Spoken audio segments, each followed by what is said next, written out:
তো hello friends, আসসালামু আলাইকুম। আপনারা সবাই কেমন আছেন? আশা করি ভালো আছেন। আমিও ভালো আছি। আমার বাড়ির লোকও অনেকটাই ভালো আছে। তো ফ্রেন্ড, আজকে যে রেসিপিটা ছিল সেটা ছিল আমাদের মানে কাতলা মাছের আর কি। তো সেটা আব্বু আমাদের বাজার থেকে কিনে এনেছেন আর এটা আম্মু ধুচ্ছেন। তো আপনাদের সাথে আজকের এই রেসিপিটাই শেয়ার করার আছে। তো টিকে থাকুন। এখন আমরা পেঁয়াজটা কেটে নেব। তারপরে দেখাবো আমি আপনাদের যে মাছটা আমরা কীভাবে রান্না করছি। তো এখন পেঁয়াজটা কাটা হচ্ছে। তো আমি আপনাদের আমার জন্য কিছু বলে দিই। তো ফ্রেন্ডস, আপনারা দেখতে পাচ্ছেন যে আমার ফেসবুক পেজে যদি আপনারা ঢোকেন তাহলে দেখতে পাবেন যে আমাদের আর কোনো ব্লগ নেই। এটা আমার ফার্স্ট ব্লগ। তো জানি না কেমন হয়েছে, কিন্তু আশা করি যদি কোনো ভুলভ্রান্তি হয়ে থাকে ভাই ভেবে ক্ষমা করে দিয়েন প্লিজ। আর পেজটাকে ফলো করতে ভুলবেন না। চলুন, আমাদের পেঁয়াজ কাটা প্রায় শেষের দিকে, আর কয়েকটা পেঁয়াজ আছে, তো সেগুলো কেটে নেব। তারপরে আমরা আসল রেসিপিতে ঢুকবো। তো চলুন ফ্রেন্ডস, আর একটু অপেক্ষা করুন, তারপরেই হয়ে যাবে। তো আজকের মাছটা ছিল কাতলা। তো আপনাদের বলা হয়নি আগে, তো আজকের মাছটা ছিল কাতলা মাছ। তো চলুন এইবারে শুরু করা যাক।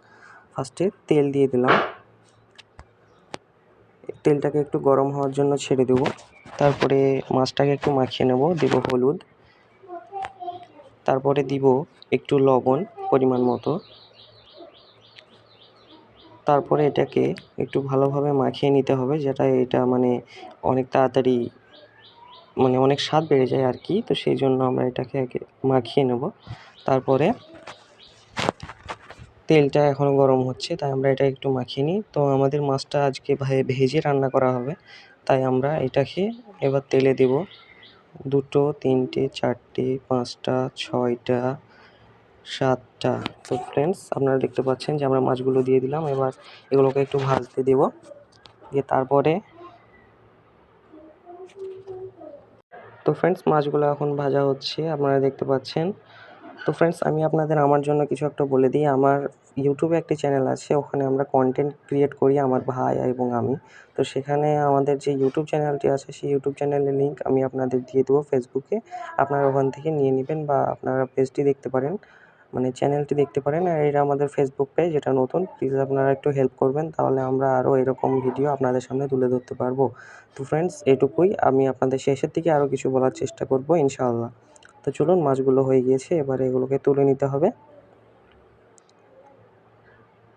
এবারে বাকি মাছ যেগুলো আছে সেগুলোকেও দিয়ে দেবো, তারপরে আপনাদের আবারও দেখাবো আমি। তো ফ্রেন্ডস, আপনারা দেখছেন আবার এগুলো দিয়ে দিচ্ছে। আপনারা যারা রাঁধুনিরা যারা আছেন, তাদের জন্য কিন্তু এই রেসিপিটা অনেকটাই কার্যকরী প্রমাণিত হবে। আপনাদের স্টেপ বাই স্টেপ সব কিছু দেখানো হয়েছে। তো যারা নতুন রাঁধুনি, প্লিজ আপনারা এটা দেখে শিখতে পারবেন আর কি। আর বাড়ির লোকেদের সবাইকে মজা করে খাওয়াতে পারবেন, এবং আপনাকে সবাই ধন্যবাদ দিবে যে আপনি এত ভালো মাছ রান্না কীভাবে করলেন। তো আপনারা এই রুলটা ফলো করে করতে পারেন। এবারে দিয়ে দেবো কেটে রাখা পেঁয়াজগুলো।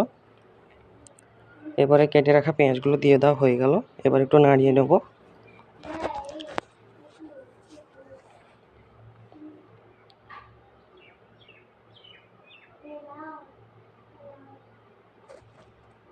তারপরে দিয়ে দেবো হলুদ,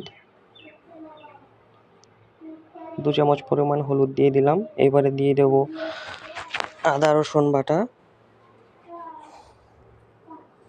এবারে আরেকটু নাড়িয়ে নিতে হবে, যাতে ওটা জমাট না বেঁধে যায়। জমাট বেঁধে গেলে কিন্তু একদমই রেসিপিটার মজা আসবে না। এবারে দিয়ে দেবো লঙ্কা গুঁড়ো। আমরা স্বাদ পরিমাণ দিয়ে দিচ্ছি, আপনারা কেমন খান জানি না। এবার দিয়ে দেবো জিরে গুঁড়ো। জিরে গুঁড়োটা কিন্তু সবথেকে ইম্পর্টেন্ট এই রেসিপিটার জন্য। জিরে গুঁড়ো এমনই একটা জিনিস যেটা সব কিছুরই স্বাদটা বাড়িয়ে দেয়। প্রতিটা জিনিসে কিন্তু জিরে গুঁড়ো ইউজ হয়, ইউজফুল আর কি। লবণ দিয়ে দেবো। এবারে এটাকে একটু ভালো করে নাড়িয়ে নিতে হবে। তারপরে আমরা মাছটাকে দিব।